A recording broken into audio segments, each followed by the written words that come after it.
Dieu te qualifie quelquefois sans que tu t'en rendes compte. Dieu prépare ta vie, tes échecs, tes succès, les revers de ta vie ont été l'école de Dieu pour te préparer pour ce qui va arriver. Tu as perdu des proches, il y a des choses qui te sont arrivées. Tu ne sais même pas, tu ne comprends pas pourquoi tu as subi et tu as vécu toutes ces choses. En fait, depuis le début de l'histoire, tu étais à l'école.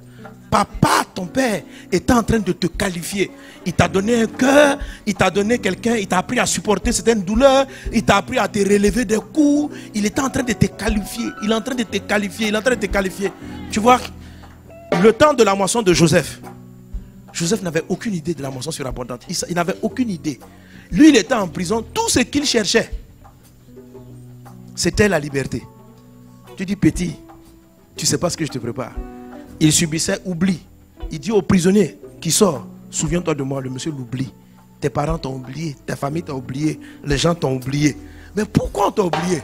Pour que tu moissonnes très bien. Si Joseph, écoutez, si les chansons avaient vite parlé de Joseph et que Joseph était sorti, il serait sorti avant le son de Pharaon. Et quand il allait sortir, il allait partir retourner chez son père. Et il allait rater la moisson de sa vie, où Dieu le prédisposait à devenir premier ministre de l'Égypte entière. Écoutez, est-ce que quand il était chez M. Potiphar, Joseph avait une idée?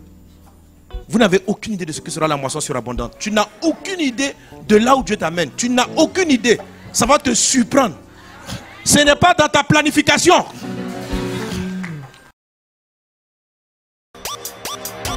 Ne travaillez pas, n'allez pas au travail pour chercher l'argent. Allez au travail, allez dans votre activité pour chercher les brebis perdus de Jésus.